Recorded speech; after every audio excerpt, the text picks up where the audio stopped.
कृष्ण कृष्ण कृष्ण हरे हरे हरे राम राम राम हरे हरे हरे कृष्ण। तर रामकथा श्रवण करत आहे आपण बऱ्याच दिवसापासून। तरी प्रभू रामचंद्राची दिव्य कथा आपले पाप काय करते, नष्ट करते आणि प्रेम भगवंताचं आपल्या हृदयामध्ये प्रकाशित करते। तर अशी ही दिव्य कथा आहे। तर ही जी कथा आहे ही फार पवित्र आहे।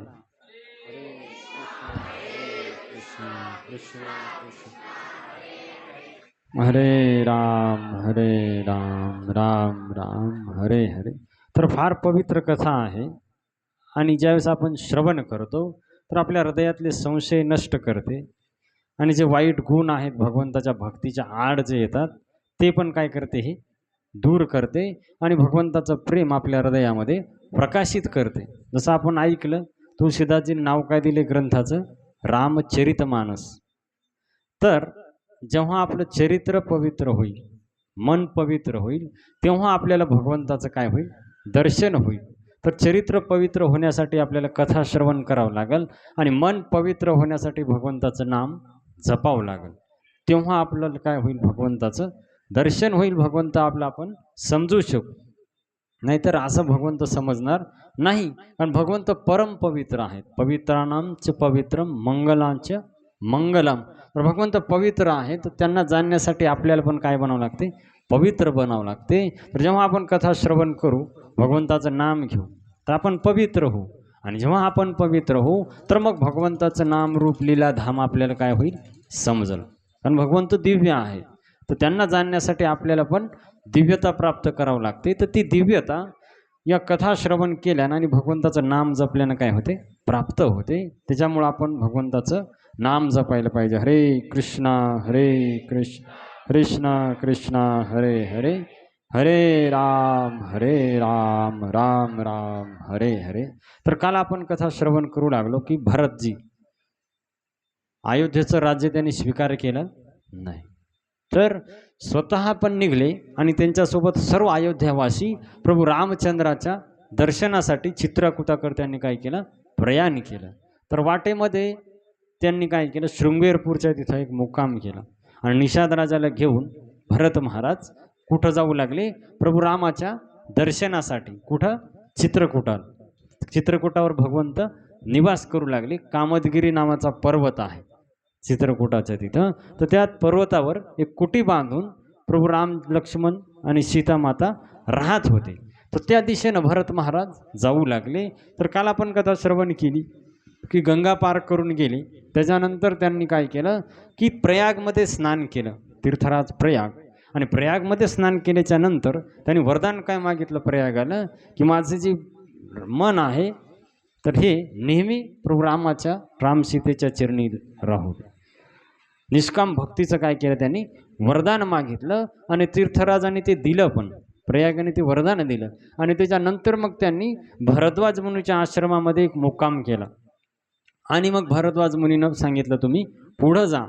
आणि मग असं पुढं जात जात की ते हळूहळू मग चित्रकूटाच्या पायथ्याशी आले आणि पूर्ण चतुरंगिनी सेना होती कोणासोबत, भरत महाराजासंग। सर्व अयोध्यावासी आले होते प्रभू रामचंद्राच्या दर्शनासाठी।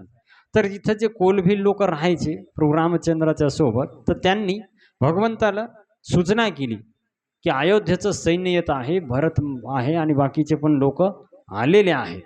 तर ही वार्ता, आणि कारण धूळ पण उडत होती, एवढं विशाल सैन्य होतं। तर ही सूचना प्रभू रामचंद्रा ज्यावेळेस दिली त्या तिथल्या लोकांनी, तर प्रभू रामचंद्राला काळजी वाटू लागली। का काळजी वाटू लागली, की आता भरत जो आहे यांनी राज्य स्वीकार केलं नाही, तर तो राज्य इथं मला देण्यासाठी येत आहे। तर आता त्याला कसं म्हणजे समजून सांगावं, प्रभू रामचंद्राला काळजी वाट, कारण भरत जो आहे तर फार प्रेमळ आहे आणि पूर्ण प्रेम आहे भगवंतावर भरताचं। तर त्याच्यामुळे त्यांना चिंता वाटू लागली। आणि मग काय झालं की लक्ष्मण जे आहेत, आता लक्ष्मणाला पण ही गोष्ट कळाली की भरत आलेत, भरत जे आलेले आहे त्याच्यामध्ये। आता लक्ष्मण जो आहे त्यांचा स्वभाव थोडा क्रोधी आहे, अनंतशेष असल्यामुळं त्यांना फार क्रोध यायचा. तर ज्यावेळेस त्यांनी कळालं की भरत येत आहे, तर मग मात्र क्रोध अनावर झाला. कुणाचा? लक्ष्मणजीचा. आणि लक्ष्मणजी काय म्हणतात की खरं आहे म्हणले की धन प्राप्त झाल्याच्या नंतर, पद प्राप्त झाल्याच्या नंतर कोणाची बुद्धी बिघडत नाही. भरत म्हणाले तर कोण? लक्ष्मणजी. कोणाची बुद्धी बिघडत नाही म्हणले. जर म्हणले तो जर त्याला शरण यायचं असतं तर एकटा याय पाहिजे, एवढं सगळं घेऊन यायची काय गरज आहे? तर लक्ष्मणजीला शंका येऊ लागली की हा नक्की मारण्यासाठी येत आहे. कोणाला? प्रभू रामचंद्र.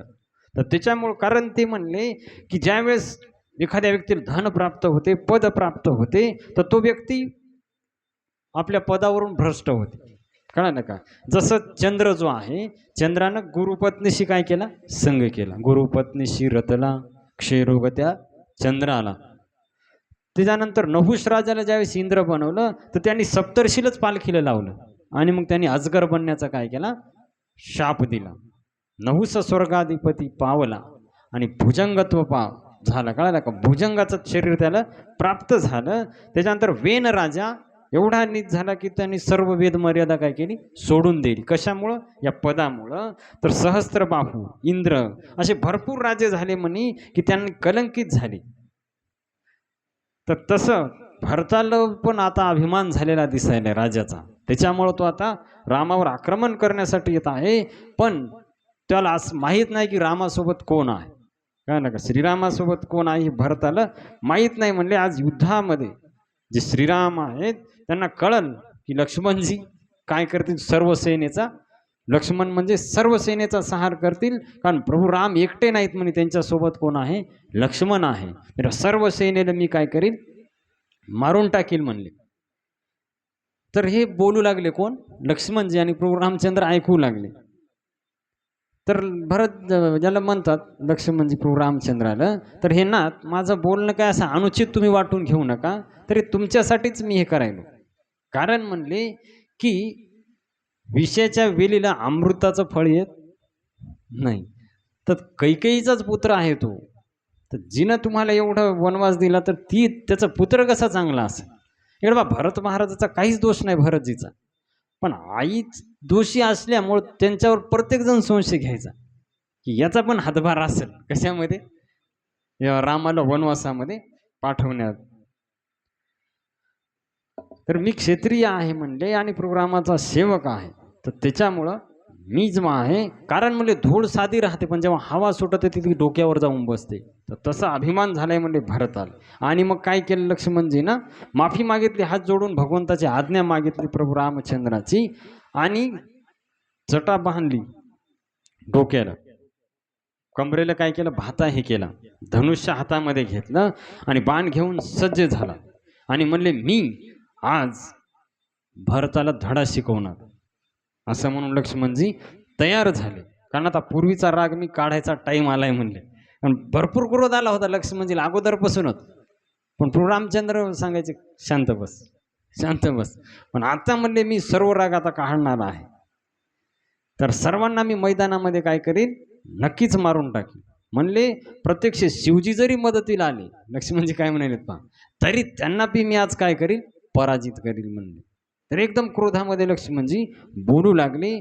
तर हे सर्व ज्यावेळेस एकदम क्रोधामध्ये आले लक्ष्मणजी आणि बोलू लागले असे, तर सर्व लोक भयभीत झाले. आता काय युद्ध चालू होते काय? लक्ष्मणजी ज्यावेळेस क्रोधित होते तर युद्ध चालू होणार. सर्वजण घाबरू लागले आणि सर्वांनी प्रशंसा केली. पण त्याच वेळेस आकाशवाणी झाली. काय आकाशवाणी झाली? की तात प्रताप प्रभाव तुम्हारा, को कही सकही न जान निहारा, अनुचित उचित काजु किछु होई, समुझी करिहा भल कह सब कोई, सहसा करी पाछे पछताई, कहीं वेद बुध ते बुध नाही. तर म्हणले तुमचा प्रभाव फार आहे हे लक्ष्मणजी, तुमचा फार प्रभाव आहे म्हणले. पण कोणते कार्य असो, उचित असो किंवा अनुचित असो, ते फार विचार करून केलं पाहिजे. नंतर पश्चाताप केल्यावर काही फायदा नाही. तर कार्य हे विचार करून केलं पाहिजे. तर हे ज्यावेळेस ऐकलं तर लक्ष्मणजी थोडे शांत झाले. त्यांना वाटलं काहीतरी गडबड व्हायली. आकाशवाणी झाली म्हणजे काहीतरी आपलं चुकायलंय. कारण आकाशवाणी एरी होत नाही ना, काहीतरी हे झाल्याच्या नंतर. आणि मग सीतारामजीने प्रणाम केला आणि प्रभू रामचंद्र काय म्हणतात की लक्ष्मणा, तू जे म्हणलं ते बरोबर आहे की मद होते म्हणले, खरं आहे तुझं की राज्याचा मद होते व्यक्तीला आणि तू सर्व नीती विसरून जाते, पण ज्यांनी कधी साधूचा संग केला नाही तो असं करील, कळलं का? आणि म्हणले की भरतासारखा व्यक्ती आता पृथ्वीवर कोणीच नाही. आता जो चरित्र्यामध्ये आहे तर भरतासारखा उत्तम पुरुष ब्रह्मदेवाच्या सृष्टीमध्ये दुसरा कोणीच नाही सध्याच्या स्थितीमध्ये. तर त्याच्यामुळं अयोध्येचंच काय म्हणाले आता प्रभू रामचंद्र काय म्हणतात वा, अयोध्येचंच काय म्हणले, जर ब्रह्मदेव विष्णू आणि शिवजीचं जरी पद भरताला मिळालं तरी बी त्याला अभिमान होणार नाही, असं म्हणले भरताचं चरित्र आहे. कारण म्हणले की 2-4 आंबट थेंब टाकून क्षीरसागराचं दही होते का? उदाहरण काय द्यायला, क्षीरसागर माहिती आहे ना, दुधाचा सर्व समुद्र आहे. आता थोड्या तांब्याभर दुधामध्ये जेव्हा आपण थोडा टाकणार लिंबाचं पाणी किंवा तर त्याचं दही होते, पण समुद्रामध्ये लिंबाचं पाणी काय करणार आहे? तर असं सांगायला तू रामचंद्र तसं म्हणले भरताला कोणताच अभिमान होणार नाही, तर तुम्ही चिंता करू नका म्हणले. लक्ष्मणजीला सांगायला की तू चिंता नको करू. आणि असं कधी झालंय का म्हणले की आकाश ढगामध्ये मिसळून गेलं? ढग आकाशामध्ये जातात, आकाश ढगामध्ये जात नाही म्हणले. किंवा दुपारच्या उन्हाला अंधकारानं गिळून घेतलं, सूर्य दुपारी 12 वाजले अंधकारानं खाऊन, असं होते का? नाही म्हणले. किंवा अगस्त्य ऋषी गाईच्या खोरात जेवढं पाणी असते त्याच्यामध्ये डुबले. अगस्त्य ऋषी कोण माहिती आहे ना, ज्याने एका घोटामध्ये समुद्र पिला होता. आता जो समुद्र एका घोटामध्ये पिते तो गाईच्या खोराच्या पाण्यात डुबल का? डुबणार का? नाही डुबणार. तर त्यामुळं तर पृथ्वी जी आहे ही कधी सहनशीलता सोडते का? नाही. किंवा डास जो आहे त्यांनी फुंकर मारली आणि सुमेरू पर्वत उडून गेला. सुमेरू पर्वत 1,00,000 योजन उंच पर्वत उडून गेला, असं केव्हा झालं का? तसं म्हणले भरताला कधीच राजमद बांधू शकत नाही. तर हे तू लक्षात ठेव म्हणले लक्ष्मणा. तर मी तुझी आणि माझ्या आपल्या वडिलाची शपथ घेऊन सांगतो की भरतासारखा पवित्र आणि उत्तम भाऊ जगात दुसरा कोणीच नाही. प्रभू रामचंद्र समजून सांगायले कोणाला? लक्ष्मणजीला. त्याच्यामुळं तू जो आहे त्याच्याबद्दल संशय घेऊ नको. तर जे आहे भरताचे गुण, शील, चरित्र, स्वभाव सांगता सांगता प्रभू रामचंद्र भरताच्या प्रेमामध्ये मग्न झाले, एवढं गुणगान करू लागले भरताचं. तर हे ज्यावेळेस ऐकलं देवांनी तर त्यांना फार आनंद झाला, किती प्रेम आहे प्रभू रामचंद्रांचं भरतावर. तर म्हणले रामासारखा कृपाळू कोण आहे म्हणले, जर जगात भरताचा जन्म झाला नसता तर ही कोणाला कळालं असतं भावामध्ये कसं प्रेम असते. तर फार हे आहे. तर वरून देव पुष्पवृष्टी टाकू लागली. तर ही ज्यावेळेस देवानी ऐकली लक्ष्मण, श्रीराम आणि प्रभू सीतामातेनं, तर सर्वजणांना आनंद झाला. आणि मग सर्वांनी काय केलं? स्नान केलं. आता इकडं काय झालं की भरतजीला शुभ शकून होऊ लागले की आता प्रभू रामचंद्राची काय होईल? भेट होईल. भरतजीला शुभ शकून होऊ लागले. आणि पण त्यांना वाटायचं की कैकेयीची आठवण यायची कधी कधी. जर प्रभू म्हणतील की बुवा या कैकेयीचा पुत्र आहे तर मग मला काय करतील? हे करतील म्हणले की सीताराम लक्ष्मण हे सोडून जातील ही जागा आणि मला भेटणार नाही. असं होऊ नये की बुवा कैकेयीचा पुत्र येत आहे आणि माझी सहमती आहे कैकेयीला, असं त्यांना वाटू नये. पण म्हणले की भगवंत असं नाही. तर पहा आता इथं प्रेम प्रकट होते भरत महाराजाचं. तर म्हणले जो परिहर हे मलिन मनुजानी, जो सन्मान हे सेवकुमानी, मोरे शरण रामही की पणही, राम सुस्वामी दुसु सब जनही. तर प्रभू रामचंद्रांनी जरी माझा त्याग केला, त्यांनी जर मला स्वीकार करू किंवा माझा त्याग करू, दोन्ही स्थितीमध्ये माझा आश्रयस्थान रामच आहे. हे पहा, ही आहे शुद्ध भक्ती. म्हणजे एकमेकांचा त्यांनी स्वीकार करू किंवा त्याग करू, दोन्हीमध्ये माझे आश्रयस्थान कोण आहेत? भगवंत आहे. चैतन्य महाप्रभू म्हणतात ना, आश्लिष्यवा पादरताम पिनष्टुमाम अदर्शनान मर्महताम करोति वा यथा तथा वा विदधातु लंपटो मत प्राणनाथस्तु सयवना पर. की म्हणले भगवंताने माझं आलिंगन करो किंवा मला दूर लोटो, दोन्ही स्थितीमध्ये माझे प्रियतम कृष्णच आहे, असं म्हणतात चैतन्य महाप्रभू. तसं भरत महाराज इथं म्हणालेत की रामानं माझा स्वीकार करू किंवा मला दूर लोटो तरी माझा आश्रय रामच आहे. कळालं का? ते भजन आहे पा, चाहे जैसे मुझे रख लो कुछ ना कहूंगा मैं, तेरा ही था तेरा ही हूँ तेरा रहूंगा मैं. तर ही आहे पूर्ण शरणागती. तर भरत महाराज म्हणतात की असं आहे मी, की रामाने जरी माझा स्वीकार नाही केला तरी मी काय रामाला सोडणार नाही. माझे तेच का आहेत, आश्रयस्थान आहेत. आणि मग शुभ शकून होऊ लागले भरताला जाताना. तर निषादराज म्हणला की चिंता दूर होईल म्हणले, आता तू चिंता करू नका म्हणले तुम्ही. आणि मग हळूहळू हे वर जाऊ लागले चित्रकूटाच्या दिशेनं, जिथं सीताराम लक्ष्मण आणि एक कुटीर बांधली होती आणि तिथं हे करत होते. तर निषादराज वर गेले झाडावर आणि वर जाऊन पाहू लागले की कुठे नेमके ठिकाण कुठे जिथं सीताराम लक्ष्मण राहतात. तर त्यावेळेस त्यांनी पाहिलं की काही झाडं आहेत तिथं आणि तिथं एक कुटीर दिसत आहे वर. तर त्यावेळेस त्यांना कळालं एक विशाल वटवृक्ष आहे आणि तिथं दाट आहे, तिथं सावली आहे आणि सर्व तिथे एक सुंदर कुटीर काय केलेली आहे, बांधलेली आहे. तिथं तुळशीचे झाडं पण लावलेली आहेत त्या कुटीच्या समोर. तर हे दृश्य त्यांनी पाहिलं. तर ती झाडं लक्ष्मणानं आणि सीतामातेनं लावले होते भगवंताच्या सेवेसाठी. आणि तिथं भगवंताला बसण्यासाठी एक आसन पण सीतामातेनं तयार केलं होतं. तर तिथंच बसून प्रभू रामचंद्र पुराणाची वेदाची कथा काय करायचे, श्रवण करायचे. तर हे दृश्य त्यांना दिसू लागलं.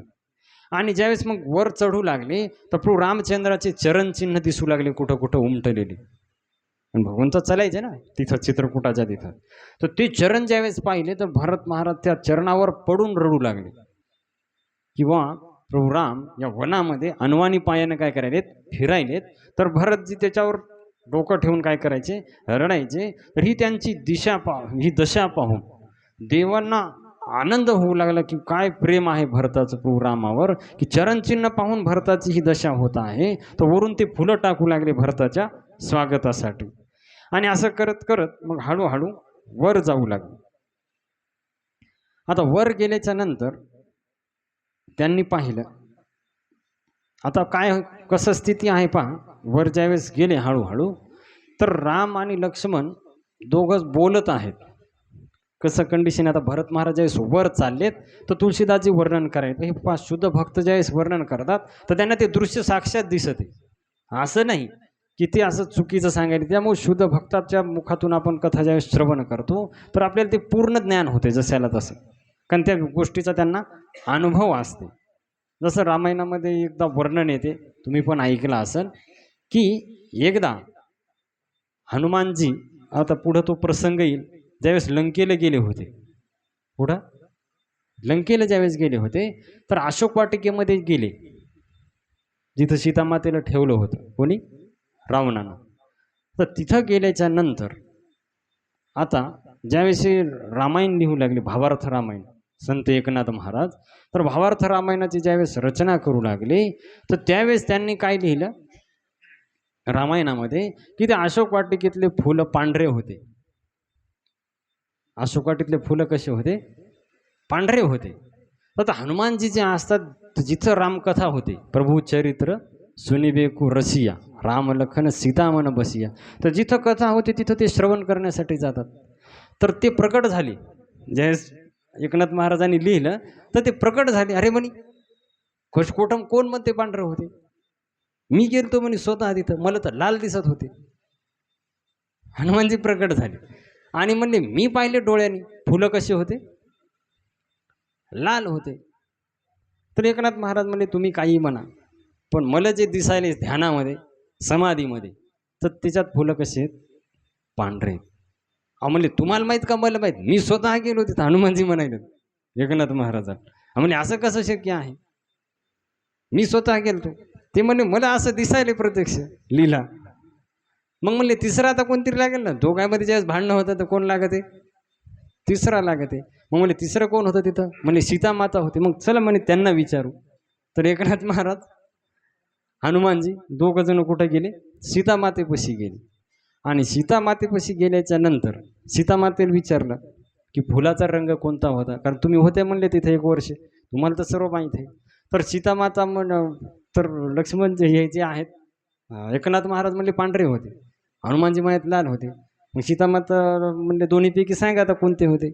तर सीतामाता म्हणले लाल बी नव्हते आणि पांढरे बी नव्हते, फुलं होते निळे.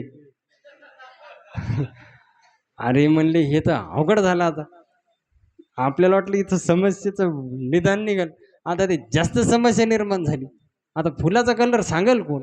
म्हणले आता ही समस्या आपल्याला प्रभू रामचंद्रापाशीच जावं लागेल, कारण ते त्रिकालदर्शी आहेत, त्यांना सर्व माहिती आहे. तर 3 जण गेले, एकनाथ महाराज, हनुमानजी आणि सीतामाता. तर म्हटले आमच्या 3पैकी बरोबर कोण आहे ते सांगा. कारण असं होऊ शकत नाही, फुलं एकच असणार नाही, एक तर पांढरे असतील, निळे असतील, नाही तर लाल असतील. तिन्ही होऊ शकत नाही म्हणले, तिन्हीपैकी एकच उत्तर आहे, तुम्ही पण खरं सांगायचं.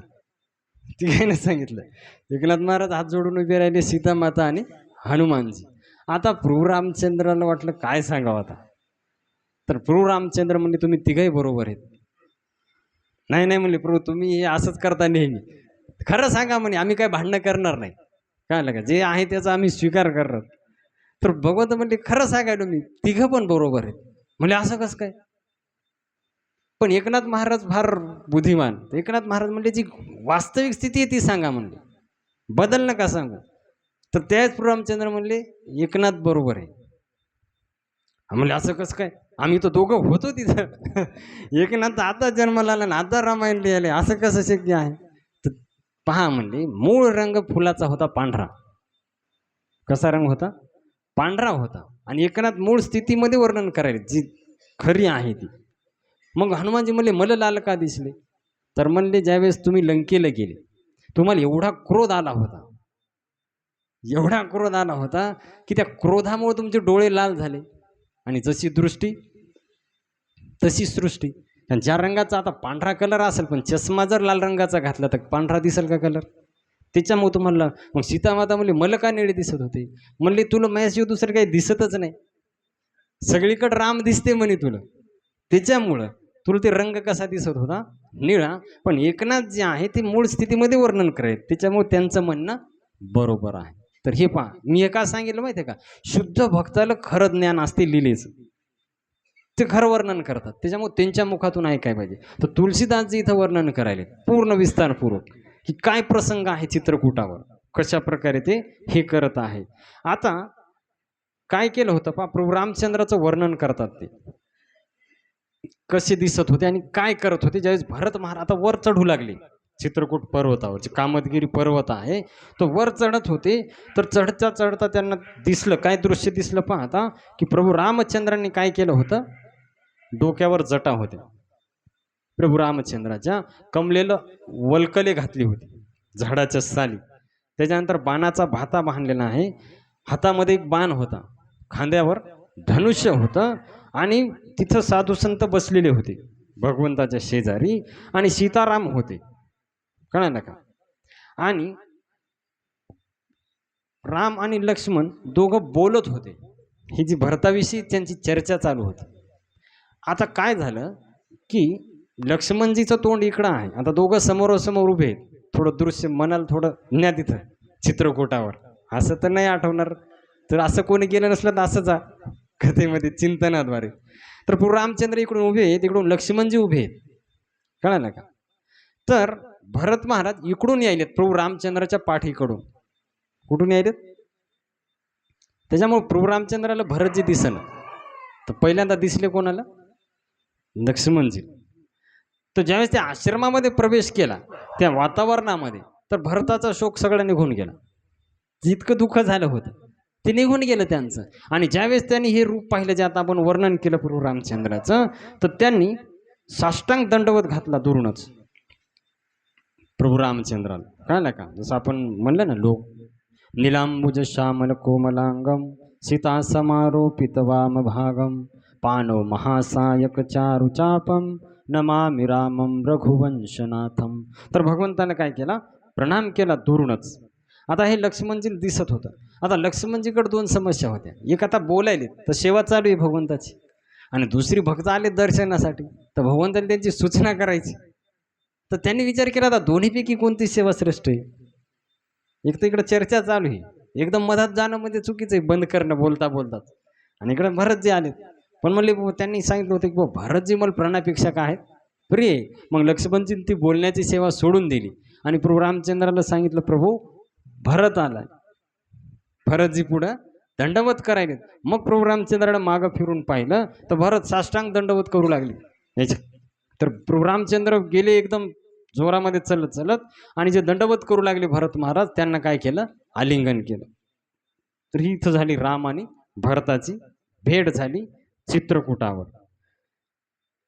तर भरताने लोटांगण घातलं की हे स्वामी रक्षण करत भगवंतांनी त्यांना काय केलं आलिंगन केलं.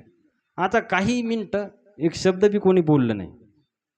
सर्व शांत झालं वातावरण. कारण इतक्या दिवसाचा काय होता विरह होता भरताला रामाचा आणि रामाला भरताचा. तर ज्यावेळेस आलिंगन केलं तर तो विरह दूर झाला. त्याच्यामुळे ते काहीच एक शब्द पण कोणी बोललं नाही. आणि लक्ष्मणजी जवळच उभे होते तिथंच प्रभू रामचंद्राच्या आणि याच्याजवळ. तर मग लक्ष्मणजीनं प्रणाम केला. म्हणलं प्रभू बाकी पण आलेत बाकीचे पण तुम्हाला भेटण्यासाठी आलेले. तर तुळशीदासजी म्हणतात की काय वर्णन करावं म्हणले त्या प्रेमाचा आता की किती आनंद झाला असेल प्रभू रामचंद्राला. कारण म्हणले शेवटी हे शब्द आहेत तर यानं पूर्ण स्थितीचं त्या वर्णन होणार नाही. एवढा आनंद प्रभू रामचंद्राला झाला भरताला भेटून आणि भरताला एवढा आनंद झाला प्रभू रामचंद्राला भेटून तर त्याचं शब्दामध्ये पूर्ण वर्णन होऊ शकत नाही. आता ज्यावेळेस या दोघांचं भेट झाला प्रेमामध्ये मग्न झाले तर इकडं देवांना चिंता वाटू लागली. काल आपण पाहिलं की त्यांना धाकधूक होऊ लागली. आता भगवंत तर प्रेमानं वाहून जाणार. भरतजी म्हणतील चला अयोध्येला लगेच निघतील. तर यांना चिंता वाटू लागली. त्यांना वाटलं आता काय करावं काय नाही. तर बृहस्पती म्हणले अरे थांबा म्हणले तुम्हाला कालच समजून सांगितलं की इथं काही तुमचं चालणार नाही. तुम्ही शांत राहा फुलं घ्या आणि टाका वरून. त्याच्यात तुमचं काय कल्याण आहे. मायेचा आणि याचा प्रयोग करायचा विचार करू नका. कारण प्रभू रामचंद्र हे वचनबद्ध आहेत. ते काही जाणार नाहीत म्हणले 14 वर्ष वापस. आणि दुसरी गोष्ट भरत त्यांचा आज्ञाकारी आहे.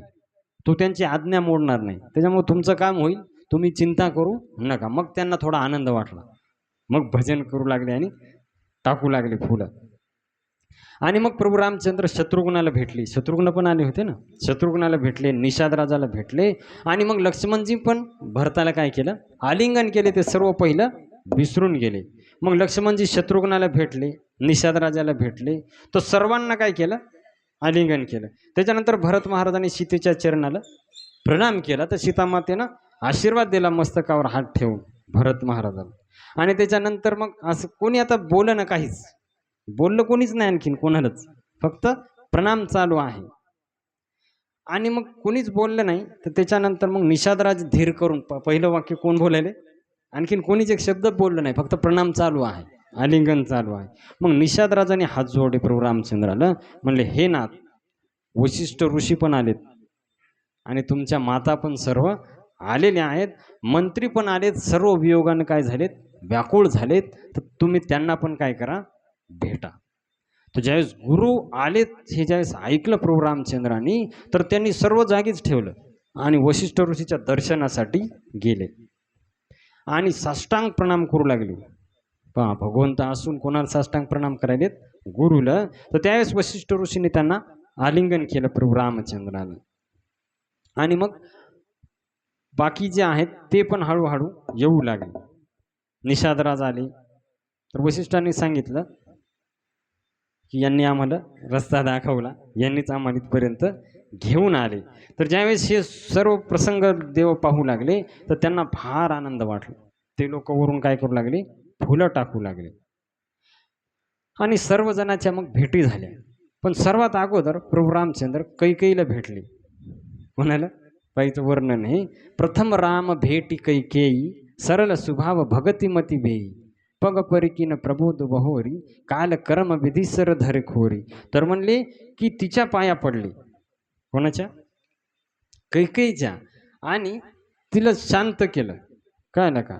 तिला सांगितलं काल कर्माने विधात्याच्या हातामध्ये हे सगळं त्याच्यात तुहा दोष नाही तर तू चिंता करू नको. सर्वांना समजून सांगितलं की सर्व ईश्वराच्या अधीन आहे तर तुम्ही कोणी कोणाला दोषी ठरवू नका. त्याच्यानंतर माता अरुंधती पण आली होती वशिष्ठ ऋषीची पत्नी. तर त्यांना पण भेटले आणि त्याच्यानंतर मग आशीर्वाद दिला. मग सुमित्रा मातेचे चरण धरले कुणी, प्रभू रामचंद्राने. आणि मग शेवटी कौशल्या मातेचं चरणाला काय केलं, त्यांनी प्रणाम केला. कौशल्या मातेनं आलिंगन केलं आणि एवढे अश्रू कौशल्या मातेच्या डोळ्यातून वाहू लागले की त्यांचा अभिषेक केला. कोणाचा?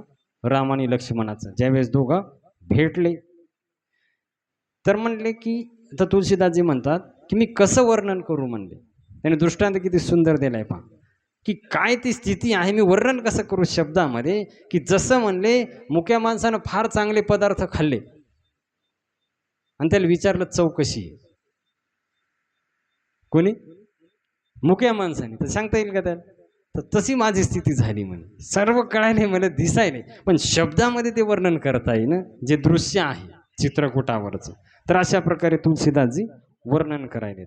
आणि त्याच्यानंतर मग श्रीराम लक्ष्मण यांनी जी कुटी बांधली होती, तर सर्वांना म्हणले की आता तुम्ही वर चला, कुटीमध्ये सर्वजण चला आश्रमामध्ये.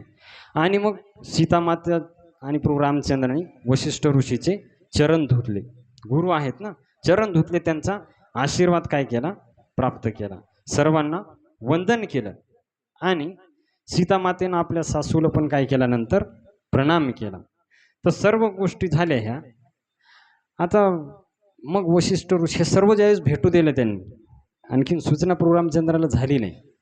तर सर्वांना भेटी झाल्याच्या नंतर मग ज्यावेळेस शांत बसले, मग वशिष्ठ ऋषीनं सांगितलं की महाराज दशरथांनी स्वर्गलोकामध्ये प्रयाण, अगोदर नाही सांगितलं, स्वर्गलोकामध्ये त्यांनी काय केलेलं आहे, प्रयाण केलेलं आहे. तर हे ज्यावेळेस ऐकलं प्रभू रामचंद्रानं, नृपकर सुरपुर गवन सुनावा, सुनी रघुनाथ दुसहा दुःख पावा. तर ज्यावेळेस प्रभू रामचंद्राने ऐकलं की दशरथ महाराज हे स्वर्गवासी झाले, तर त्यांना फार दुःख झालं. प्रभू रामचंद्र एकदम दुःखी झाले आणि विलाप करू लागले. तर त्यांचा विलाप ऐकून मग लक्ष्मणजी पण विलाप करू लागले, सीतामाता पण विलाप करू लागले की दशरथ महाराज आपल्याला सोडून गेले. आणि एवढं मग ज्यावेळेस हे तिघं रडू लागले, बाकी सर्वांना पण आठवण येऊ लागली मग दशरथ महाराजाची, आणि सर्वजण रडू लागले. तर तुळशीदासजी म्हणतात असं रडू लागले की जसं काही राजे नेमकेच गेलेत, एवढे सर्वजण त्या लढू लागले तिथं. आणि मग वशिष्ठ ऋषीनं प्रभू रामचंद्राला समजून सांगितलं की बाबा तुम्हीच जर असा धीर सोडला तर बाकीच्यांचं कसं होईल. तर तुम्ही म्हणले शांत राहा. मग प्रभू रामचंद्रांनी त्या दिवशी निर्जल व्रत केलं, पाणी पण पिलं नाही.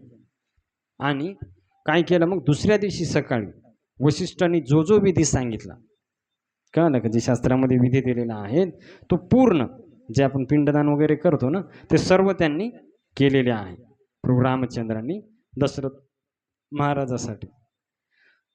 आता इकडं काय झालं की प्रभू रामचंद्र, आता कोणाला काही म्हणता येईना, आता एवढ्या प्रेमानं आले सगळे, एकदम आनंदात आहे, तर प्रभू रामचंद्र सांगा वाटत ना कोणाला की बोजा, कसं म्हणावं, तर सर्व लोक दुःखी होणार. आणि भगवंत फार दयाळू आहे, त्यांना दुसऱ्याचं दुःख पाहू वाटत नाही.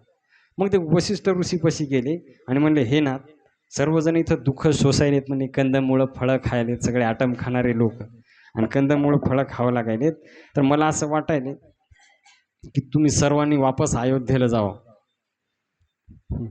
सर्वांनी तुम्ही काय करावं, वापस अयोध्येला जावं म्हणले. आता तुम्ही इथे राजे स्वर्गामध्ये गेले, अयोध्या ओसाड झाली म्हणे, कोणीच नाही तिथं. तर मी तर लहान आहे म्हणे, मला काय तुम्हाला जास्त सांगता येत नाही, तुम्ही माझे गुरु आहेत, पण जे योग्य आहे तुम्ही आता करा, असं म्हणले वशिष्ठ ऋषी. तर वशिष्ठ ऋषी म्हणले की हे राम, तू धर्माचा सेतू आहे, कळालं का, तू धर्मानुसार सर्व कळ. तर ज्यावेळेस हे ऐकलं बाकी लोकांनी की प्रभू राम म्हणालेत की वापस जा, मग सर्वजण इथं म्हणले की जसं समुद्रामध्ये जहाज डोलते तसं सर्वांच्या मन काय होऊ लागलं, चलबिचल होऊ लागलं की आता काय होईल. भगवंत तर निश्चय सांगायले तर येणार नाही. तर मग काय करायला लागले, प्रभू रामचंद्राला वाटलं की आताच विषय थोडा बंद करावा, कारण सर्वांना धक्का लागायला लगेच जा म्हणलं तर. मग काही दिवस सर्वजण तिथंच फिरू लागले चित्रकूटावर, वर्णन नाही पाहिजे. तर मग प्रभू रामचंद्र दाखवू लागले त्यांना, इथं हे तीर्थ आहे, इथं हे ऋषी आहेत, ते कामतगिरी पर्वत आणि सरोवर तिला दाखवू लागले, कुठं कुठं पाण्याचे झरे आहेत, कुठं कुठं हे तलाव आहेत. तर सर्व त्यांनी फिरून त्यांना दाखवलं, कुठं कमळं आहेत, फुलं आहेत. तर असं सर्व दाखवत दाखवत प्रभू रामचंद्र हे करू लागले. पण त्यांना मनातून वाटू लागलं की आता असं किती दिवस चालणार, आपल्याला काय झालंय, वनवास झालाय. आणि सगळेच वनात आले तर वनवास कशाचा आहे? अयोध्येसारखंच वाटायला ना त्यांना. सगळे आता आई आहे, वडील आहे, म्हणजे वडील नाहीत फक्त, बाकी सर्व आहेत, भाऊ आहेत, त्याच्यानंतर तिन्ही माता आहेत, गुरु आहेत, तर सर्व तिथं असल्यामुळं तर त्यांना वाटलं लागलं की आता कसं हे करावं, कळलं का. आता प्रभू रामचंद्रांनी विचार केला, आता काहीतरी करावं लागेल आपल्याला. आता पण पहा, एक इथं महत्वाची घटना काय घडली की ज्या वेळेस लक्ष्मणजीचा, सीतामातेच आणि प्रभू रामचंद्राचा स्वभाव पाहिला कैकेयी, म्हणजे त्यांना असं त्यांच्या संग वर्तन केलं की काही घडलंच नाही, जसं अयोध्येमध्ये राहायचे तसंच राहू लागले. तर त्याच्यामुळं कैकेयीला फार पश्चाताप झाला. पहा, हे आहे परिवर्तन. बोलून परिवर्तन होत नसते, आचरण तसं पाहिजे, काय ना का. त्याच्यानं तुकाराम महाराज बोले तैसा चाले त्याची वंदावी पाऊले. तर आचरण केलं प्रभू रामचंद्रांनी की स्वतःचं वनामध्ये पाठवलं. तरी पण पहिल्यांदा कैकेयी मातेचं दर्शन घेतलं आणि त्याच्यानंतर कैकेयीला एवढं दुःख होऊ लागलं. तर इथं सांगितलेलं आहे की श्रीरामाला जे विनमुख असतात तर त्यांना नरकामध्ये बी जागा भेटत नाही. मग माझी गती काय होईल, कैकेयी विचार करू लागली. तर आता ही तुम्ही जर पाहिलं तर प्रभू रामचंद्राला वनवासात पाठवल्यापासून कैकेयीला कोणतं सुख प्राप्त झाले तुम्ही ऐकलं ना आतापर्यंत. काय आहे शेवटी दुःखच यायला आहे का नाही, एकावर एक दुःख आहे की जे प्रिय पुत्र आहे त्यांनी आई म्हणणं सोडून दिलं. कैकेयी म्हण लागले त्या दिवसपासून भरत महाराज, किती दुःख आहे. सर्व एक तर पती निघून गेले, किती कैकेयीला दुःख होत असं तुम्ही विचार कर. तिच्या दुःखाचा थोडा विचार जर तुम्ही केला तर कळेल तुम्हाला की किती तिला दुःख होत असेल. बाकी सर्व आनंदात आहेत, पण कैकेयीच्या मनात सारखं तेच फिरायला, काय ना का. तर हे कशामुळे घडलं तो प्रसंग आठवा जरा. कोणाचा संग केला होता, मंथरेचा. तर त्याच्यामुळं पहा, संगत फार विचार करून केली पाहिजे, नाही तर जीवनभर मग दुखीच राहावं लागतं. वाईट लोकांची जी संगती आहे आपलं पूर्ण जीवन बदलून टाकेल. जसं कैकेयीला आता पश्चाताप व्हायला आणि पुढं पण होणार, आणखीन लई पश्चाताप बाकी आहे. 14 वर्ष कैकेयीला सुखच नाही भेटलं. आता भरत महाराज जेव्हा वापस जातील नंदीग्राममध्ये, कैकेयी भेटायला पण येऊ द्यायची नाही तिथं, काय ना का. नंदीग्राममध्ये ते राहणार आता भरत महाराज. म्हणजे ज्याच्यासाठी सर्व केलं तेच हे झालेलं आहे. तर त्याच्यामुळं अशा लोकांपासून आपण वाचलं पाहिजे, जसं मी त्या दिवशी सांगितलं. आता त्या दिवशी तो प्रसंग आठवू लागला पण वेळ निघून गेली होती. तर आज मला वाटायला सांगावं, कारण त्याची फार गरज आहे. कुसंग जो आहे याच्यामुळे व्यक्तीचं जीवन काय होते, बर्बाद होते. त्याच्यामुळं अशा लोकांचा संग जीवनामध्ये नसला पाहिजे. की जसं एवढी चांगली होती कैकेयी, जी रामावर भरतापेक्षा जास्त प्रेम करायची, तिनं रामाला वनवासामध्ये पाठवलं. एक तर रामाला दुःख दिलं आणि तिचं पण जीवन दुःखी झालं. तरी कुसंगामुळं घडलं, कळलं का. तर त्याच्यामुळं अशा लोकांपासून आपण काय केलं पाहिजे, वाचलं पाहिजे. तर गुरु महाराज याच्यावर फार सुंदर प्रसंग सांगतात की एकदा एका गावामध्ये, कळलं का, एक मथारी होती. तर ती प्रसिद्ध होती. आता अलग अलग लोक अलग अलग गोष्टीसाठी प्रसिद्ध राहतात, काय ना का. कोणी बोलण्यासाठी प्रसिद्ध राहते, कोणी भांडणासाठी प्रसिद्ध राहते, कोणी भांडणं लावण्यासाठी प्रसिद्ध राहते. तर अलग अलग प्रसिद्धी प्राप्त असतात लोक. तर ती मथारीची प्रसिद्धी काय होती की ती कुटुंबामध्ये फूट पाडण्याला प्रसिद्ध होती. कशाला की जेव्हा कुठं चांगले कुटुंबामध्ये सगळे संबंध असतील तर ती बरोबर काय करायची तिचं तिला माहीत, ती बरोबर फूट पाडायची त्या कुटुंबामध्ये, कळलं ना का. त्याच्यामुळे लोक तिला घाबरायचे, दुरूनच हात जोडायचे, पण ती हात जोडूनच काम करायची. तर विचित्र होती ती मथारी. प्रत्येक घरामध्ये कुठंच तिला असं, म्हणजे काही काही लोक राहतात की दुसऱ्याचं चांगलं त्यांना, यांना म्हणजे दुसऱ्याचं चांगलं यांना चांगलं दिसत नाही, यांच्या डोळ्यामध्ये दुःख होते, काय ना का. तर त्या मथारीचा स्वभाव तसाच होता. तर तिनं काय केलं की एक नवीन लग्न झाले होते बऱ्याच दिवसांत. तर बऱ्याच दिवसांनी लग्न झाल्यामुळं दोघं बी आनंदात राहू लागले. मग त्यांना वाटलं आता बऱ्याच दिवसांत झाले, तिला वाटलं बरं हे जास्त हे करण्यात, तर एकदम दोघांचा आनंदात, एक कशाचंच भांडण नाही, सर्व आनंदामध्ये त्यांचं चाललं होतं. कळलं का? तर सर्व आनंदामध्ये चाललं. लोक बी खुश झाले, बुवा असं राहाय पाहिजे खरंच. आमच्या तर घरी भांडणच आहे. एक आंबा तर एक चीज. यांचं बरं आहे म्हणले, दोघं मिळून मिसळून राहिलेत, काही शब्द नाही बाहेर. आनंद आहे. मग ही चर्चा अख्ख्या गावात पसरली. बुवा असं राहाय पाहिजे माणसानं. कुठंच भांडण नाही, काही नाही. तर ही चर्चा त्या मथारीच्या पण कानावर गेली. असंच राहाय पाहिजे म्हणे. कोणाचं घर आहे ते फक्त दाखवा मला. दाखवा म्हणले. तर त्याच्यामुळं एक लक्षात ठेवा, मंथरा गेली, पण मंथरीची प्रवृत्ती गेली. शकुनी गेला, शकुनीची प्रवृत्ती गेली नाही. काय ना का? तर मंथरा म्हणजे काय, की दुसऱ्याचं सुख पाहून ज्याला दुःख होते आणि त्याच्यामध्ये फूट पाडण्याचा काय करते प्रयत्न, द्वेष भावना. तर हिनं काय केलं मग, म्हणते की आता कसे चांगले राहतात मी पाहते. तर आता कसं डायरेक्ट कसं बोलून दोघायला भेटावं, म्हणजे एका एकाला भेटावं लागेल, सांगावं लागतील 4 गोष्टी. मग याचं कुटुंब व्यवस्थित राहील. तर मग त्या मथारीनं पहिल्यांदा त्या पोराला पकडलं. म्हणले काय कसं काय, म्हणले चांगलं आहे. चांगलं आहे म्हणले, माहिती आशीर्वाद, आणि असाच आशीर्वाद रावले. म्हणजे मग आशीर्वाद तुला भेटलाच नाही आणखी.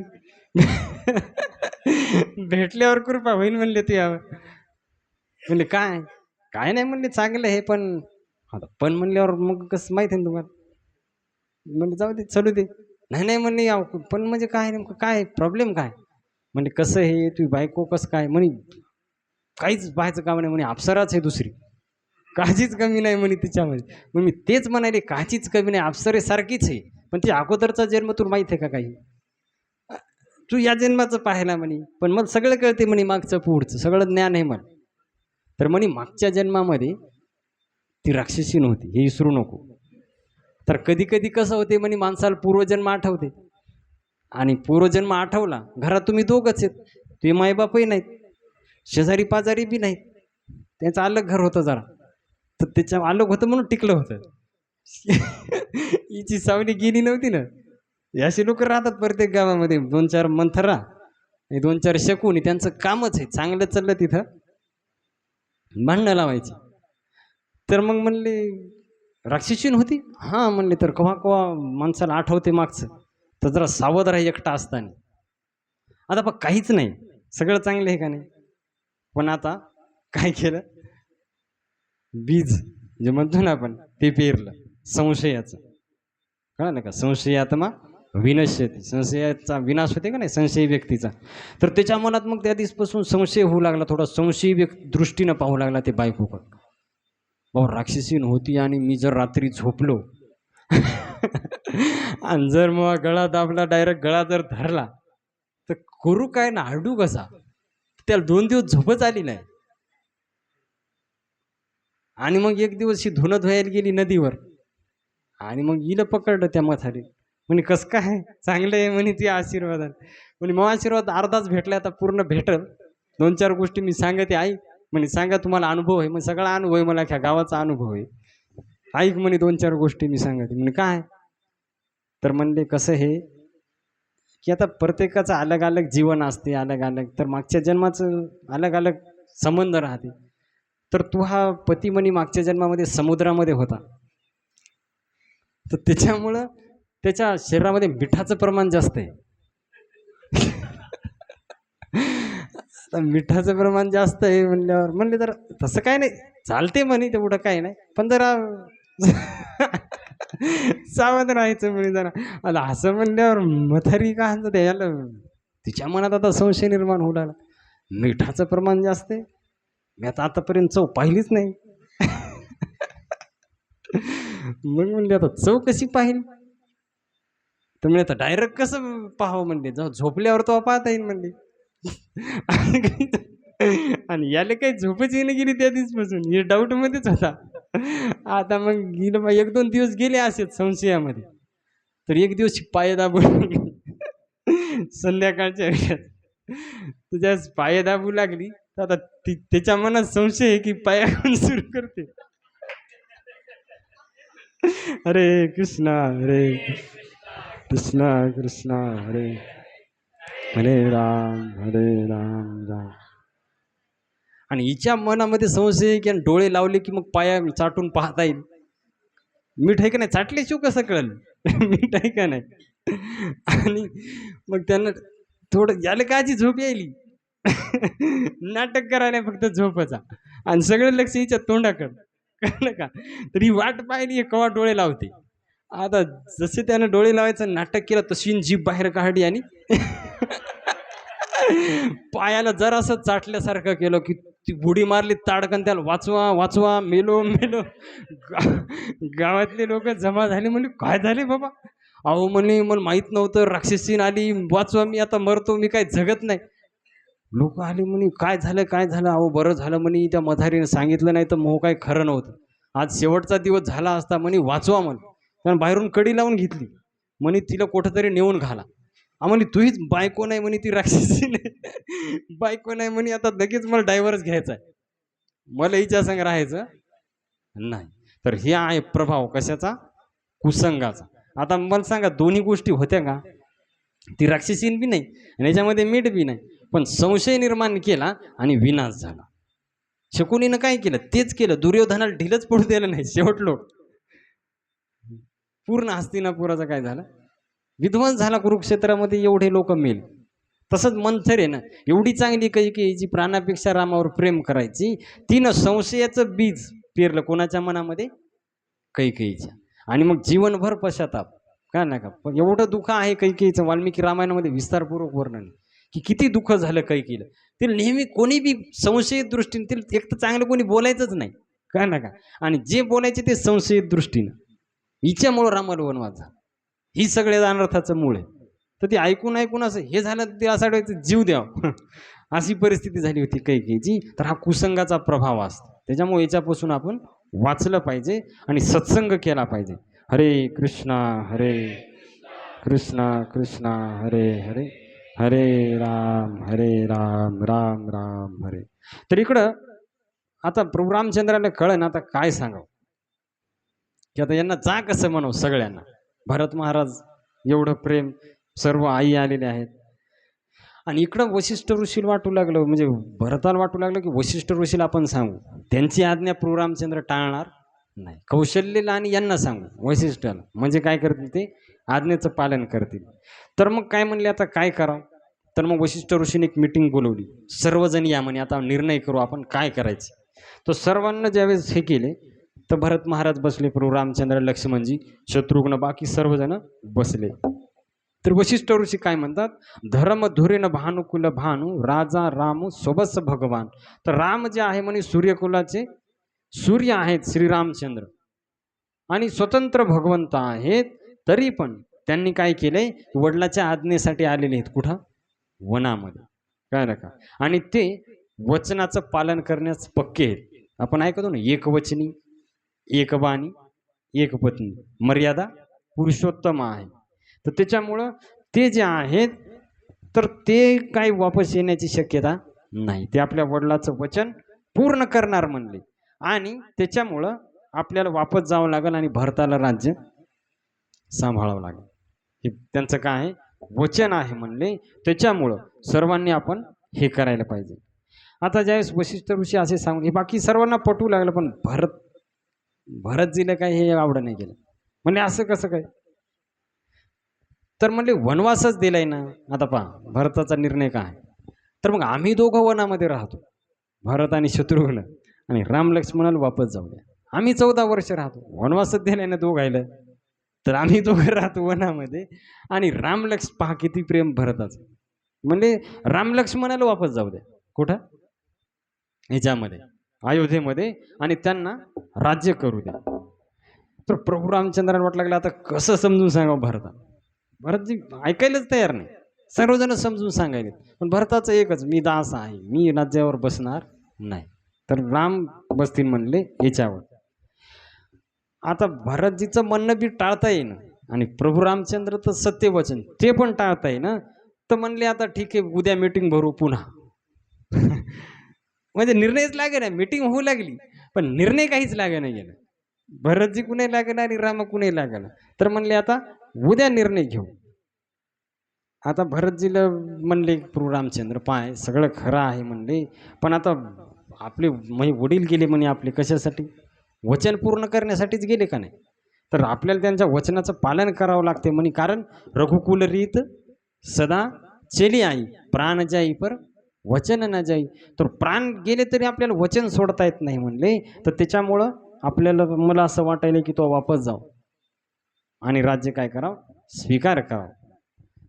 आणि वशिष्ठ ऋषी पण सांगितलं की तू जे सांगायलेत म्हणले प्रभू राम ते काय कर, ऐक, भरतजीला म्हणायले.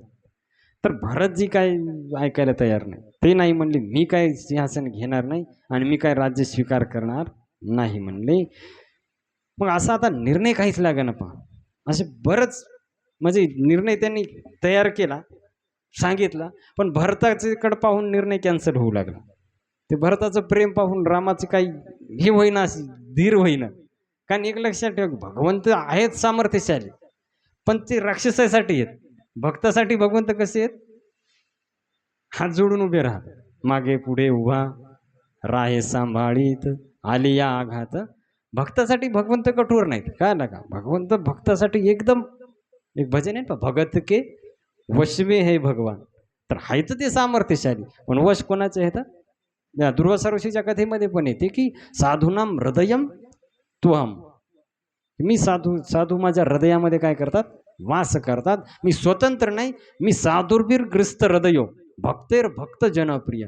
तर मी भक्तांचा भक्त आहे भगवंत म्हणतो. तर त्याच्यामुळे भरताचं म्हणणं त्यांना काय टाळता येणे गेलं. तर काय सांगायला तू रामचंद्र की हे भरता, मी शिवजीला साक्षी करून सांगतो म्हणले, तू दुखी होऊ नको, कळलं का. तर तू चिंता नको करू म्हणले, तुला काही पाप लागणार नाही, काही दोष होणार नाही, सर्वजण तुझं नाव घेतील, तू काही चिंता करू नको. तू काय कर, सिंहासनावर बस, माझं म्हणून तू सिंहासन सांभाळ, आणि 14 वर्ष झाल्याच्या नंतर मी स्वतः येऊन बसतो, तर तू तोपर्यंत काय कर, सांभाळ म्हणले, हे कर म्हणले. तर असं तू करू नको, पण असं जर केलं तर मग अयोध्येचं साम्राज्य कसं होईल, तर हे जमणार नाही म्हणले. तू काय कर, हे कर. आता सर्वजण सांगायले. मग भरतांनी काय केलं की म्हणले मी दास आहे. आता हे पुढं फार कथा आहे मोठी. मी दास आहे म्हणले, मी तर काही याचं ऐकणार नाही, म्हणजे मनाचं ऐकणार नाही. मी तुम्ही जे सांगताल ते दासाचं कर्तव्य काय, स्वामीचं वचन ऐकणं. पण म्हणले मी स्वामी होऊ शकत नाही, तुम्ही जे म्हणता ना अयोध्येचा राजा हो, मी दासच राहणार म्हणले. मग अशी काहीतरी युक्ती करा की मी दास राहिलो पाहिजे, माझ्यामध्ये तो स्वामित्वाची भावना आली नाही पाहिजे. आणि आपलं काय, म्हणजे आपल्याकडे बी थोडं पाय पाहिजेत ना. आपल्याला काय वाटतं की मी बॉस झालो पाहिजे, सर्व लोकांनी माझं ऐकलं पाहिजे. आणि भरत महाराजाची इच्छा काय आहे, दास. तर पहा, जोपर्यंत आपण दास भावामध्ये येणार नाही तोवर आपलं जीवन सुखी होणार नाही. कारण ही जी बॉस भावना म्हणजे काय, अहंकार. अहंकार तुकाराम मुक्त होता परी बळे झाला बद्ध घेऊन या छंद माझे माझे. तर माझं माझं करून आपण दुखी व्हायलो. पण त्यावेळेस भरत महाराजांनी सांगितलं की मी जो आहे दास राहणार, म्हणजे मी स्वामी बनून राहणार नाही, काय ना का. तर असं ज्यावेळेस म्हणले, तर म्हणले आता काय करायची इच्छा आहे मग तुझी. तर चरण पादुका घेऊन आले होते, कोण, भरत महाराज. तर म्हणले की प्रभू आता माझी तर इच्छा नाही म्हणले, पण तुमची आज्ञा म्हणून मी राज्य करीन. तर तुम्ही काय करा. आता पुढं जनक महाराज पण येतात, त्याचं पण वर्णन आहे. कारण त्यावेळेस ज्यांना कळालं की सर्व अयोध्यावासी कुठे गेलेत, चित्रकूटावर, तर मग जनक महाराजाला पण वाटलं आपण पण जाऊन भेटू. कारण सीतामाता पण होती ना जनक महाराजांची मुलगी. तर त्यावेळेस मग म्हणले की आपण पण आता भेटू त्यांना जाऊन चित्रकूटावर. तर जनक महाराज पण आले. कारण ज्यावेळेस ते येऊ लागले तर गुप्तचर पाठवले की कोण यायले ते पहा. तर सांगितलं जनक महाराज यायले. मग निर्णय थोडा स्थगित केला. म्हणले आता जनक महाराजाचा सल्ला घेऊ, मग काहीतरी निर्णय लागेल. सर्वांनी मिळून, जनक महाराज फार श्रेष्ठ होते ना, जनक महाराज कोणी साधारण थोडे आहेत. तर त्याच्यामुळे म्हणले की त्यांचा निर्णय आपण हे करू.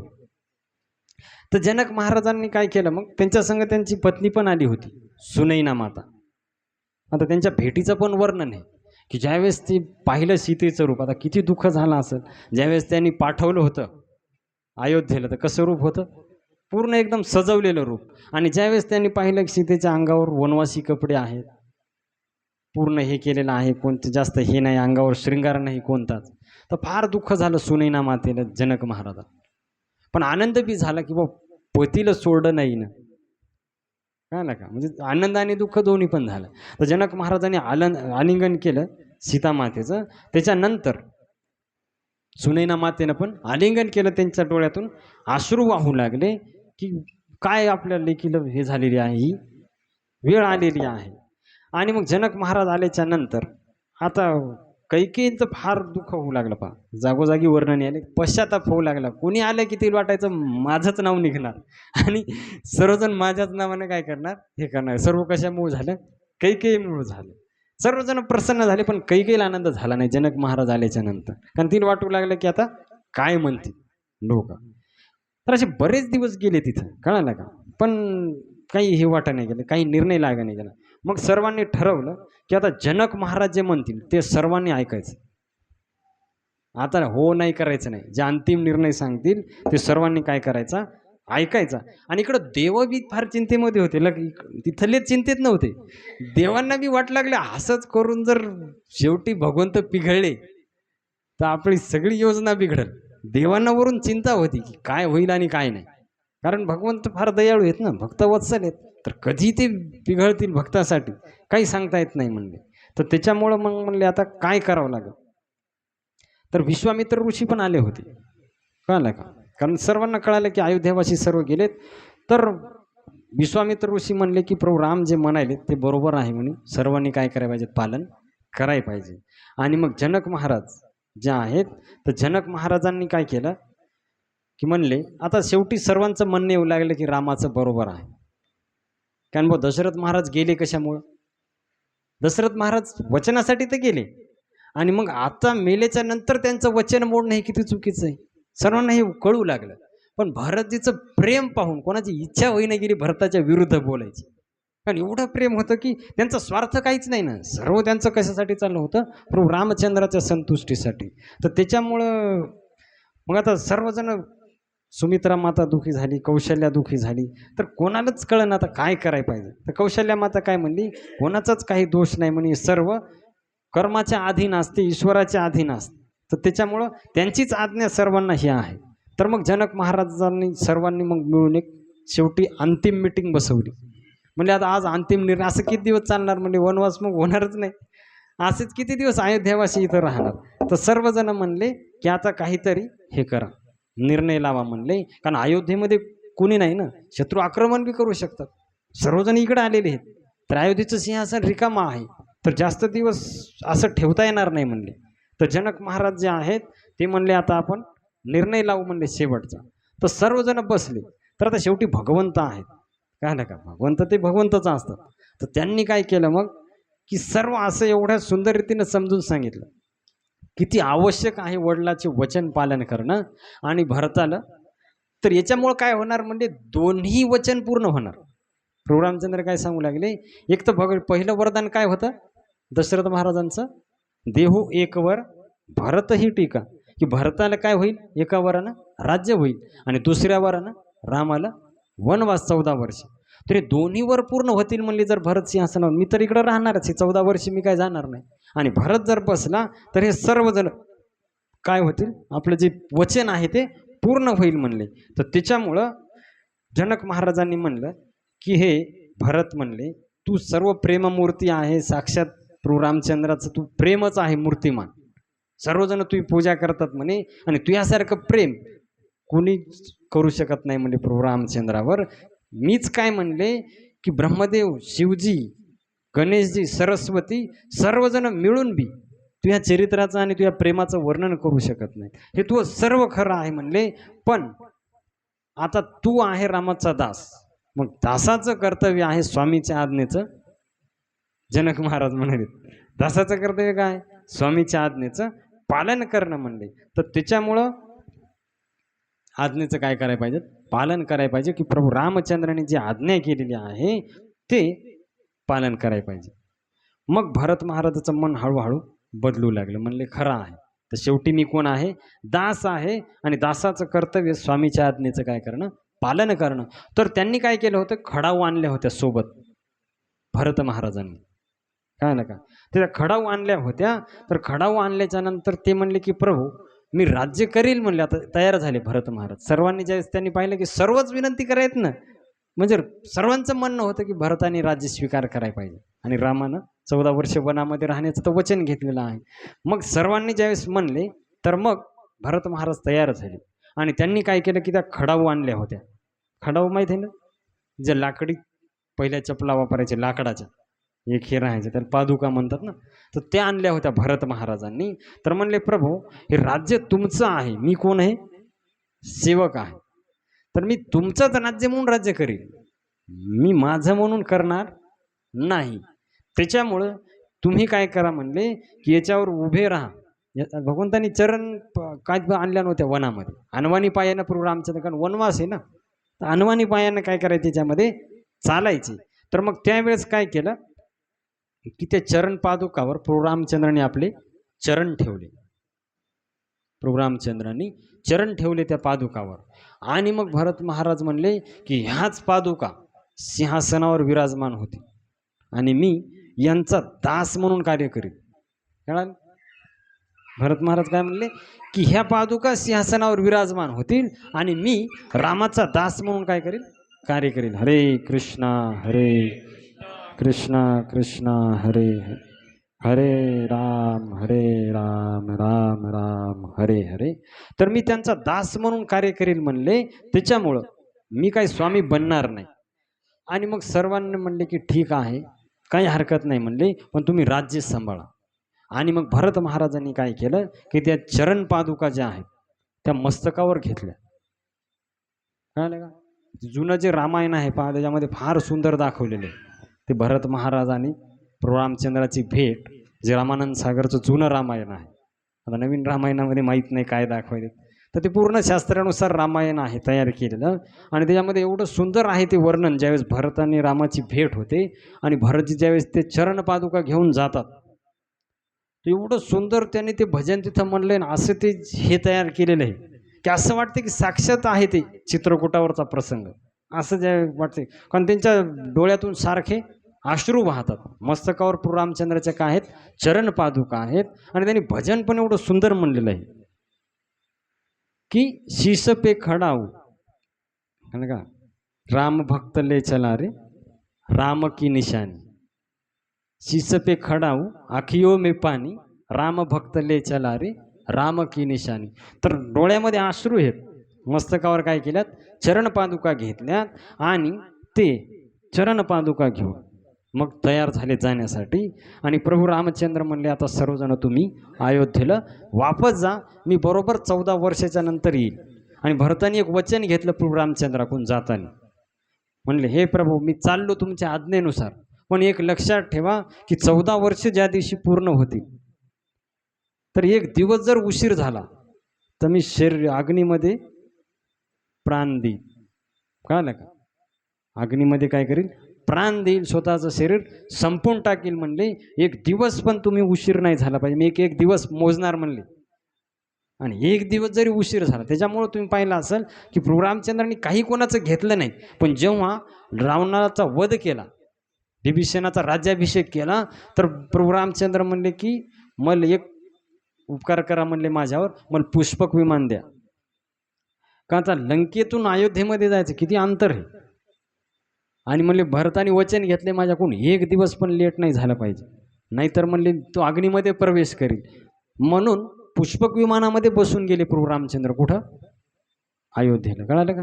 हे आहे, पण वचन घेतलं होतं भरत महाराजांनी. आणि मग देवांना फार आनंद झाला, देवांनी फुलं टाकली बरोबर. कळालं का? सर्व म्हणू लागले की एकदम त्यांच्या मनासारखं झालं ना, की आता 14 वर्ष प्रभू रामचंद्र कुठं राहतील, वनामध्येच राहतील. तर सर्वजणांना फार आनंद झाला, बाकीच्यांना बी काही का होईना, दोन्ही पण संतुष्ट झाले ना, प्रभू राम पण संतुष्ट झाले आणि भरत महाराज पण संतुष्ट झाले. तर त्यांनी काय केलं की ते धारण केले डोक्यावर आणि ते घेऊन कुठं गेले, अयोध्येला गेले.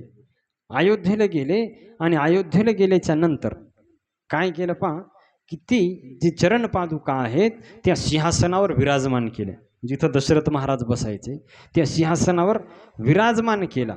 आणि चांगला मुहूर्त पाहून ज्योतिषांद्वारे त्या सर्व चरण पादुका स्थापित केला. आणि कौशल्या मातेला, वशिष्ठ ऋषीला सर्वांना हे करून भरत महाराजांनी नंदीग्राममध्ये गेले. त्याच नंदीग्राम जे आहे तर नंदीग्राममध्ये गेले आणि तिथं म्हणले की माझ्यामुळं प्रभूला वनवास झाला. पहा, यांचा काहीच दोष नाही, पण यांचं असं बोलू लागलं की माझ्यामुळं कोणाला वनवास झाला? प्रभू रामचंद्राला. तर म्हणले प्रभू रामचंद्र फक्त जमिनीवर राहिलेत, मी जमिनीच्या खाली राहणार. दास कसा राहते स्वामीच्या? किती प्रेम आहे भरताचं, याच्याहून आपण अंदाज काढू. आता हे यांना काही सांगितलं का भरताला भगवंतानी हे करायचं? पण प्रेम आहे भरताचं की त्यांनी काय केलं की जमिनीमध्ये खाली खोटा केला, जमिनीपासून खाली नंदीग्राममध्ये, आणि तिथं राहू लागले. कळलं का? तर खरा वनवास कोणाले? भरत दिलाय वनवास. आणि तिथं फक्त गोमूत्रामध्ये उकळून जवसाचे दाणे खाऊ लागले. कशामध्ये उकळून? गोमूत्र पाहिले ना, शिपडतात ना अंगावर, त्याच्यामध्ये उकळून जवसाचे दाणे खायचे. एक दिवस नाही, रोज. किती तपस्या आहे भरत महाराजांची.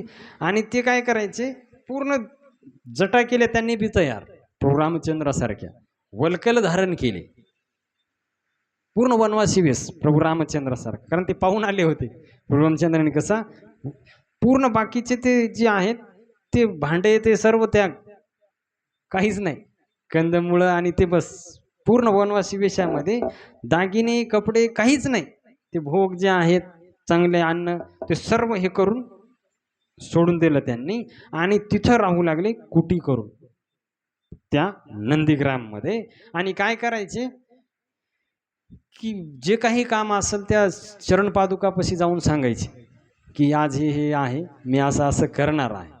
आणि ते पूर्ण झाल्याच्यानंतर पुन्हा जाऊन सांगायचे असं असं काम झालं. म्हणजे त्यांना त्या पादुका दिसत नव्हत्या, त्यांना वाटायचं साक्षात कोण आहेत, प्रभू राम आहेत. आणि त्यांना प्रणाम करून प्रत्येक कार्य आरंभ करायचे. पहा किती प्रेम आहे भरताचं प्रभू रामचंद्रावर. आणि अशा प्रकारे ते हे करू लागले. हे प्रभू रामचंद्राचे एकदम प्रिय भरतजी आहेत. तर इथं काय म्हणतात तुलसीदासजी की भारताचं हे परम पवित्र चरित्र जे कोणी ऐकते, कळलं का, जे कोणी सांगते त्याचे पाप सर्व काय होतात, नष्ट होतात. कारण भरत भगवंताला काय आहे, प्रिय आहे, एकदम प्रिय आहे. तर भरतजी नेहमी त्या चरण पादुकाची पूजा करायची, त्यांना फुलं अर्पण करायचे आणि सर्व कारभार त्यांची आज्ञा मानून करायचे, स्वामी म्हणून नाही, त्यांचा दास म्हणून. आणि नेहमी भगवंताचं नाम त्यांच्या मुखामध्ये राहायचं. हरे कृष्णा कृष्णा हरे हरे, हरे राम राम राम हरे हरे. तर तुळशीदासजी अशी महिमा सांगतात इथं की भरत चरित करिने मु तुलसी जो सादर सुनही, सिय राम पद पेमु अवसी, होई भवरस बिरती. तर म्हणले की जे कोणी भरताचं चरित्र आदरपूर्वक ऐकतील नियमानं, तर ते निश्चितपणे सीतारामाच्या चरणी त्यांना प्रेम काय होईल, प्राप्त होईल. कारण हे पूर्ण सीतारामाच्या प्रेमाने भरलेलं काय आहे, भरताचं चरित्र आहे. तर अशा प्रकारे हे अयोध्याकांड इथं काय होते, समाप्त होते. तर 2 कांड झालेत आतापर्यंत. किती किती कांड आहेत रामायणामध्ये? 7 कांड आहे. बालकांड, त्याच्यानंतर हे कोणतं आहे, अयोध्याकांड, अरण्यकांड, किष्किंधाकांड, कळलं का, सुंदरकांड आणि लंकाकांड, आणि शेवटी उत्तर लंकाकांडालाच युद्धकांड बी म्हणतात. तर असे 7 कांडाचं वर्णन आहे. तर याच्यामध्ये पहा जास्तीत जास्त वर्णन हे 2 कांडामध्ये केलेलं आहे. कारण याच्यात भक्तीचं वर्णन जास्त आहे. त्याच्यामुळे हे कारण हनुमानजीच्या हृदयातलं रामायण आहे, आपण ऐकलं, हनुमानजी भक्तीचे आचार आहेत, त्यामुळे भक्तीचं वर्णन जास्तीत जास्त या रामायणामध्ये केलेलं आहे. श्रीकृष्णचंद्र भगवान की, प्रभु रामचंद्र भगवान की, पवनपुत्र हनुमान की, श्री रामचरितमानस की, गोस्वामी तुलसीदास की, उमापति महादेव की, शील प्रभुपाद की, निताई गौर प्रेमानंदे.